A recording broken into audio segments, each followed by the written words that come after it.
आज हमारे साथ में नारायण मूर्ति जी हैं जो कि रिटायर्ड हॉकी कोच हैं और 76 इयर्स ओल्ड हैं वो, और बहुत ही कम उम्र में वो स्पोर्ट्स से जुड़े और स्पेशली नेताजी स्टेडियम के पास ही उनका घर रहा, जिसके वजह से वो ज़्यादा समय उनका नेताजी स्टेडियम में ही गुजरा। और आज उम्र के इस पड़ाव में आने के बाद में वो क्यों नाखुश हैं स्पोर्ट्स अथॉरिटीज़ से और क्या कुछ वो चाहते हैं, हम आप दर्शकों के साथ साझा करेंगे। बताइए, आप अपने बारे में बताइएगा। देखिए, मैं जो है अभी 76 साल का हूँ और एक हॉकी कोच के हैसियत से रिटायर हुआ हूँ। मैं पिछले 65 सालों में जेमखाना मैदान से जो जितने भी एक्टिविटीज़ होते रहे हैं, इसके बारे में मुझे बहुत जानकारी है, क्योंकि मैं 6-7 साल की उम्र से जेमखाना ग्राउंड में खेलने लेकर जाया करता था। 14 साल की उम्र में मुझे सीनियर टीम में सिलेक्शन मिला। तब से मैं खेलों से जुड़ा रहा, कोच की हैसियत से, स्पोर्ट पर्सन की हैसियत से, ऑर्गेनाइज़र के हैसियत से, रेफरी के हैसियत से, और कभी कभी मैं दूसरे जो क्लब्स वगैरह टूर्नामेंट करने मांगते थे उनको भी हेल्प देता रहा। और मैंने जेमखाना ग्राउंड में 65 सालों में जो कुछ हुआ अपनी आँखों से देखा, उस बारे में मैं आपके सामने कुछ चीज़ रखना चाहता हूँ। जब मैं जेमखाना ग्राउंड जाना शुरू किया था तो उस वक्त जेमखाना ग्राउंड जो है स्टेडियम नहीं बना था, खाली मैदान था, और ये मैदान काफ़ी बड़ा था। और इसमें जो है 3-4 किस्म के गेम एक साथ में खेले जाते थे और सीज़न को हिसाब से खेलों को बांट दिया जाता था। जैसे आपका दिसंबर 15 से लेके मई 15 तक ये सीज़न हॉकी, एथलेटिक, वॉलीबॉल और क्रिकेट का होता था, और 15 मई के बाद ये पूरा पीरियड या फुटबॉल के लिए होता था, या कुछ नेशनल कुछ एक्टिविटीज़ हो जाते थे, ये 15 अगस्त हो कुछ हो तो इसको अलॉट कर दिया जाता था। उस ज़माने में स्पोर्ट को चलाने का जो जिम्मा था वो सेंट्रल स्पोर्ट बोर्ड का था, क्योंकि उस वक्त स्टेट स्पोर्ट काउंसिल नहीं बना था, क्योंकि सेंट्रल में सेंट्रल स्पोर्ट लॉ बोर्ड के नाम से जो ऑर्गेनाइजेशन था, तो यहाँ भी सेंट्रल स्पोर्ट बोर्ड के नाम से काम करते थे। कुछ सालों बाद all India council of sport जब बना तो अंडमान में भी स्टेट स्पोर्ट काउंसिल बना। तो उस वक्त के चीफ कमिश्नर ने जो है नॉमिनेट करके एक काउंसिल बनाई थी, वो काउंसिल इस स्पोर्ट को चलाते थे। स्पोर्ट को चलाने के लिए पूरा फंड एडमिनिस्ट्रेशन से मिलता था, और म्यूनिसिपल काउंसिल उस वक्त की जो है वो भी 10,000 रुपये का जो है हेल्प स्पोर्ट काउंसिल को किया करती थी।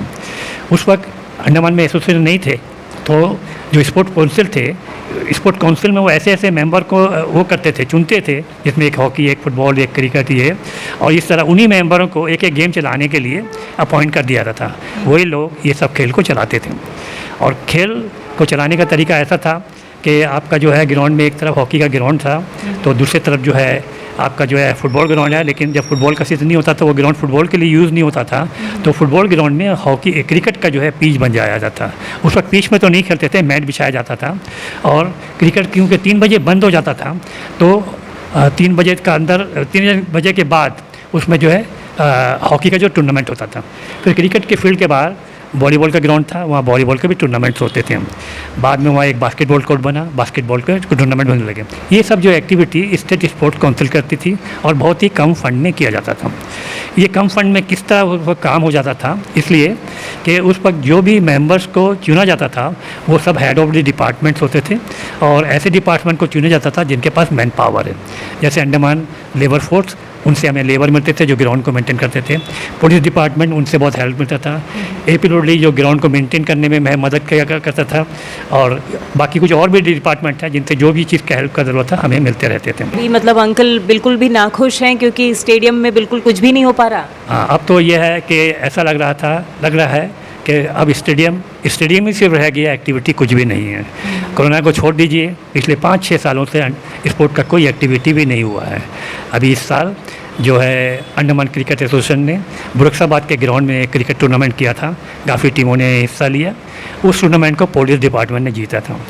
पुलिस डिपार्टमेंट जीतने के बाद जो है पुलिस डिपार्टमेंट अभी एक टूर्नामेंट कर रही है, वो नेताजी स्टेडियम में कर रही है, और मैं इस बात से बहुत खुशी हूँ कि पुलिस डिपार्टमेंट जो टूर्नामेंट कर रही है इससे पब्लिक भी बहुत खुश है, ताकि दोबारा ग्राउंड में एक्टिविटी शुरू हुआ है। और डीजीपी साहब को मैं इनके लिए कॉन्ग्रेचुलेशन देना चाहता हूँ कि उन्होंने जो ये इनिशिएटिव लिया है, एक क्रिकेट को टूर्नामेंट को ऑर्गेनाइज़ करके, ग्राउंड को डेवलप करके, और बड़े अच्छे सिस्टम से जो मैचेस हो रहे हैं, मैं चाहता हूँ कि डीजीपी साहब स्टेट स्पोर्ट काउंसिल को भी रिवाइव करें, क्योंकि जो हमारे यहाँ जो सिस्टम चले आ रहा है, जो पुलिस के head of the department, police के जो हेड होते हैं वो जो स्पोर्ट्स काउंसिल के जो है चेयरमैन होते हैं।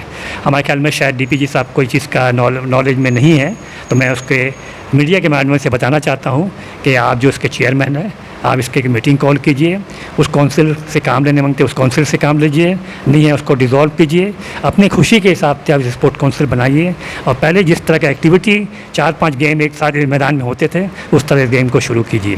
तो एग्जिस्टिंग एसोसिएशन है वो लोग काम नहीं कर रहे हैं किसी तरह से? जी, अभी इसलिए काम नहीं हो रहा है कि अब एसोसिएशन बन चुका है।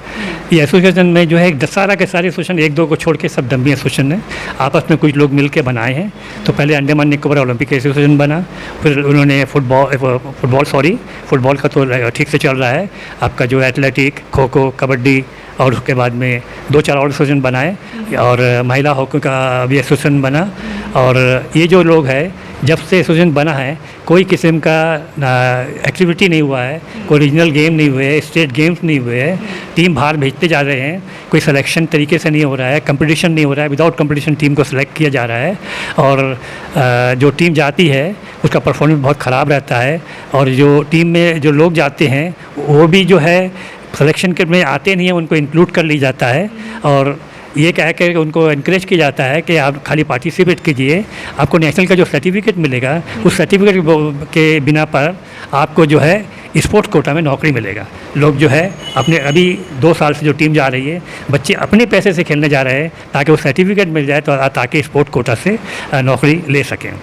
अंकल, हमने भी रिसेंटली एक न्यूज़ कैरी किया था अपने पेपर में जिसमें हमने ये मेंशन किया था कि यहाँ के यूथ्स को अपॉर्चुनिटी नहीं मिल रहा है स्पोर्ट्स के लिए और बाहर के आउटसाइडर्स को चूज़ किया जा रहा है और उन्हें लेकर के जाया जा रहा है। इस पे आप थोड़ा सा हमें डिटेल में बताइए। या आपने जो सुना है बिल्कुल सही है। जब से ये एसोसिएशन बना है ये तो कुछ एक्टिविटी तो कर नहीं रहे हैं। अब इनको टीम भेजना ज़रूरी है, टीम नहीं भेजेंगे एफिलिएशन कैंसिल हो जाएगा, इनका टूर बंद हो जाएगा और जो इनको फैसिलिटीज़ मिलते हैं वो बंद हो जाएगा। तो जब इन्हें टीम नहीं मिलती है और ये क्या करते हैं, कुछ बच्चे अंडमान से लेते हैं और मेरे पास जो है कुछ रिकॉर्ड भी है कि ये दूसरे स्टेट के बच्चे जिनका सिलेक्शन नहीं होता है इन बच्चों को टीम में इंक्लूड करते हैं। जो जगह कंपटीशन होता है वहाँ उन बच्चे को बुलाते हैं, वो बच्चे अंडमान निकोबार के नाम से पार्टिसिपेट करते हैं और इस तरह का एडमिनिस्ट्रेशन को धोखा में रख के ये स्पोर्ट का परफॉर्मेंस शो कर रहे हैं। उसका सबूत अगर पुलिस को चाहिए, एंटी करप्शन डिपार्टमेंट को चाहिए, तो इस जोन में जो एथलेटिक मीट हुए थे 6 बच्चे केरला से आके पार्टिसिपेट गए। बेंगलोर के नेशनल गेम में कुछ साइकिलिस्ट और कुछ और गेम में भी बच्चे बाहर से आए। एक बार तो ऐसा हुआ कि पूरी की पूरी बीजी बेंगलोर की टीम को हॉकी में नेशनल चैंपियनशिप में उतार दिया गया। अंडमान की टीम ने आज तक नेशनल में कभी मैच जीता नहीं है। उस टीम को जब सेमीफाइनल तक पहुंची, पेपर में आना शुरू हुआ तो अंडमान में एक तहलका समझ गया कि हमारे स्टैंडर्ड इतना हाई हो गया, हम यहाँ तक पहुँचे हैं। तब डायरेक्टर ऑफ स्पोर्ट्स को होश आया, उन्होंने पता लगाया तो पता लगा कि अंडमान से तो टीम गई नहीं है। फिर इंक्वायरी करने बाद मालूम हुआ कि कोई दूसरी स्टेट की टीम हमारे नाम से खेल रही है। इंक्वायरी चला तो पता लगा किस लोगों ने बदमाशी की, कुछ ने पेपर में साइन किया, टीम गई। यहाँ से हॉकी इंडिया को मैसेज भेजा गया, सॉरी उस वक्त हॉकी इंडिया नहीं था, इंडियन हॉकी फेडरेशन था, उनको मैसेज दिया गया, उस टीम को सस्पेंड कर दिया गया। और फिर उस करप्शन ऑफिसर के खिलाफ में केस चला, केस कोर्ट में था, सस्पेंड भी हुए और इस तरह 4-5 केसेस हो चुके हैं। अभी रिसेंटली खेलो इंडिया गेम के लिए टीम भेजा गया। 12 तारीख के रात को all India radio port Blair से अनाउंसमेंट हुआ कि कल सिलेक्शन है। 13 तारीख को डेली टेलीग्राम में एक न्यूज़ आया कि आज 3 बजे सिलेक्शन है और उस पर गेम खाना ग्राउंड खाली नहीं था। अमित शाह जी का टूर था, इसलिए गेम खाना ग्राउंड में पुलिस का पारा लगा हुआ था, वहाँ काम चल रहे थे, सिक्योरिटी रीज़न से किसी को जाने नहीं जाता था। ग्राउंड के बगल का कुछ हिस्सा खाली था, वहाँ पर एक एथलेटिक का कैंप चल रहा था। उन बच्चों को थोड़ा दौड़ाया उड़ाया, उनमें से कुछ बच्चों को सिलेक्ट कर लिया और उनका नाम पार्टिसिपेट करने के लिए भेज लिया गया। उसी रोज़ शाम को साइकिलिंग का भी कंपटीशन कराया गया, साइकिलिंग की टीम को भी सिलेक्ट किया गया, लेकिन साइकिलिंग की जो टीम यहाँ पार्टिसिपेट करी वो नहीं गई। उसके बदले में जो टीम ऑलरेडी दिल्ली में नेशनल कैंप में थे वो बच्चे इसमें पार्टिसिपेट करें। फिर रोइंग, कैनोइंग, काइकिंग के बच्चे भी गए, वो तो सिलेक्शन के जरिए गए और उनमें तो काफ़ी मैच्योर्ड बच्चे थे, कई मेडल वो जीत चुके थे बड़े टूर्नामेंट में। तो उन्होंने जो जाके अपना वो जीत के आया। लेकिन ये अंडमान में एक तरह का जो है चल रहा है। अभी हॉकी टीम के बारे में बताया, आप सुनिए, 42 गोल, 32 गोल, 12 गोल से खेल हारना। ऐसा लगता था कि टीम सिर्फ भेजा गया है, ना बच्चे खेलना जानते थे, ना रूल जानते थे। सबसे बड़ी चीज़ तो ये थी कि जो गोलकीपर था, गोलकीपर को कभी भी गोलकीपिंग का पहना के प्रैक्टिस ही नहीं दिया गया था। हाँ, और जब वो वहाँ गई तो वो ना हिल सकती थी ना डर सकती थी। यही एक रीज़न था हमारे पर बहुत ज़्यादा गोल हुआ। मैंने तीनों मैच टीवी में देखा। 180 मिनट के खेल में हमारी टीम एक बार पांडिचेरी के अगेंस्ट में सिर्फ अपोनेंट के डी में घुस सके। तो आप सोचिए कि ऐसी टीम भेजने का क्या फ़ायदा, और जो टीम भेजा गया है इसके ऊपर में कोई एक्शन होने की ज़रूरत है। और अभी सुप्रीम कोर्ट का एक जजमेंट आया है कि जो स्पोर्ट बॉडी स्पोर्ट चलाते हैं वो पब्लिक सर्विस में आते हैं, वो अगर कुछ करप्शन करते हैं तो उसको एंटी करप्शन एक्ट में उनके ऊपर केस बनाया जा सकता है और IPC के तहत वो केस दर्ज किया जा सकता है। तो अभी अंकल क्या चाह रहे हैं, क्या मांग है आपकी? मेरी मांग यही है कि अभी जो है जितने भी एसोसिएशन हैं जो बिल्कुल ये तरह का काम कर रहे हैं उनका एक्टिविटी को बंद कर दिया जाए, उनको फंड नहीं दिया जाए। अंडमान निकोबार ओलंपिक एसोसिएशन के ऑफिस को वहाँ से हटाया जाए, क्योंकि उस ऑफिस में ही के ज़रिए ही ये सब काम होते हैं, डुप्लीकेट काम। और वहाँ से हटा कर जो है गवर्नमेंट पहले की तरह स्टेट स्पोर्ट काउंसिल के हाथ में स्पोर्ट दे दी जाए। जब तक ये एसोसिएशन अपना काम ठीक से करना शुरू नहीं करेगा, इनका फॉर्मेशन ठीक से नहीं होएगा, रूल को ये मेंटेन नहीं करेंगे, तब तक 1-2 साल तक गवर्नमेंट ये काम को चलाए। उसके बाद ये एसोसिएशन कानून के हिसाब से अगर बन जाए, इनको हैंड ओवर कर दिया जाए। आप तो कोच रह चुके हैं, तो एज अ कोच आपको क्या लगता है यहाँ के बच्चों को क्यों अपॉर्चुनिटी नहीं मिल रहा? और बेसिकली जब हमने अपने पेपर में इसे कैरी किया था तो हमें बताया गया था कि यहाँ पर कोचेज़ नहीं है बच्चों को कोचिंग के लिए, इस वजह से यहाँ के बच्चे पार्टिसिपेट नहीं कर पा रहे। तो इसमें आपका क्या स्टैंड है? ये बिल्कुल झूठ है। ये यहाँ पर मैं इस वक्त जो सारे गेम के कोचेस हैं, स्टेट स्पोर्ट काउंसिल ने खुद एथलेटिक में, फुटबॉल में और एक और गेम में जो है कोच अपॉइंट किया था कॉन्ट्रैक्ट में। स्पोर्ट काउंसिल के वजह फंड नहीं था तो उनको जो है टर्मिनेट कर दिया गया। कोचेस यहाँ पर है, कोचेस से इन्होंने काम लिया है। ये जो बात बोल रहे हैं वो गलत है। अभी जो खेलो इंडिया में जो टीम गए थे, जब अंडमान में क्वालिफाइड कोच है तो एक अनक्वालिफाइड आदमी को भेजने की क्या ज़रूरत थी? किसका इंटरेस्ट था कि उस आदमी को भेजा जाए? तो मतलब यहाँ पर सेल्फ इंटरेस्ट ही चल रहा है। हाँ, यहाँ पर जो है ये जो है ऑफिस एक जगह, काम एक जगह, ये डुप्लीकेट काम करने के लिए होता है। और इसमें जो है मुझे जो खबर लगा है, स्टेडियम के लोग भी एसोसिएशन के लोगों का साथ दे रहे हैं। अच्छा अंकल, कोई मतलब स्पेसिफिक नाम कुछ बताना चाहेंगे? जो अभी नोडल ऑफिसर अपॉइंट किया गया है, ये नोडल ऑफिसर जो है अंडमान ओलंपिक एसोसिएशन के एक स्टाफ के ज़रिए उनकी बहुत दोस्ती है। वो जिस तरह का उसको गाइड करता है वो उसी तरीके से फाइल को पुटअप करता है, सेक्रेटरी से अप्रूवल मिल जाता है। मैं सेक्रेटरी स्पोर्ट्स, डायरेक्टर स्पोर्ट को ये आगाह करना चाहता हूँ कि आपने जिस शख्स को नोडल ऑफिसर बनाया है वो भरोसे के लायक नहीं है। और वो अभी तक आपने जो काम किया है और जो चीज़ मैंने मीडिया से बताया है, इस बात का इंक्वायरी करिए तो आपको मालूम हो जाएगा कि आपके सामने ये गलत पिक्चर रख के इस हिसाब से काम ले रहा है।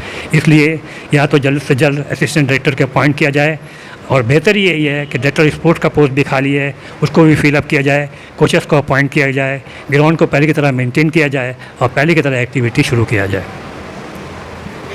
जैसे कि आप सभी दर्शकों ने नारायण मूर्ति जी को सुना और वो काफ़ी समय से स्पोर्ट्स से जुड़े रहे, तो इस वजह से उनको ज़्यादा डीपली पता है कि क्या चल रहा है, नहीं चल रहा है। और उन्होंने जिस तरह से DGP सर से एक अप्रोच किया है और वो चाह रहे हैं कि वापस से जो भी एसोसिएशन हो एक्टिव रहे, और जो चेयरमैनशिप वगैरह की बातें उन्होंने की है वो सब करवा करके, स्पोर्ट्स में काफ़ी समय से कुछ नहीं किया जा रहा है। इसका हमने भी रिपीटेडली काफ़ी सारे रिपोर्ट्स हमने बनाए हैं, अपने पेपर के माध्यम से हाईलाइट किया है। और आज नारायण मूर्ति जी जो हैं वो खुद भी बता रहे हैं कि क्या कंडीशन में अभी चल रहा है अंडमान। और स्पोर्ट्स जब खेलो इंडिया खेलो के समय में भी हमने इस इशू को रेज़ किया था, तब भी हमें यही सुनने को मिला कि यहाँ पर कोचेस नहीं हैं, अनक्वालिफाइड बच्चे जाकर के वो लोग क्वालिफाई नहीं कर पाएंगे, वो नेशनल्स नहीं खेल पाएंगे। इसलिए हमने जो बच्चों को ऑलरेडी हमने ट्रेन किया हुआ है वही बच्चे जाएंगे। तो इसलिए कोई मैटर नहीं करता है कि 13 को सिलेक्शन है, हम 13 के पेपर में ऐड निकालें या 12 के रात को अनाउंसमेंट करें। ये उनका आंसर था, उन्होंने इस तरह से जस्टिफाई किया था उस चीज़ को। तो हम भी उम्मीद करते हैं कि एडमिनिस्ट्रेशन के कानों तक जब ये बात पहुँचे तो वो किसी तरह से एक्शन लेंगे, और जिस तरह से पहले स्पोर्ट्स अथॉरिटीज़ बहुत ही एक्टिवली काम कर रही थी, आगे भी उसी तरह हमें कुछ देखने को मिलेगा भविष्य में। आज के लिए इतना ही। आप सभी दर्शकों का धन्यवाद।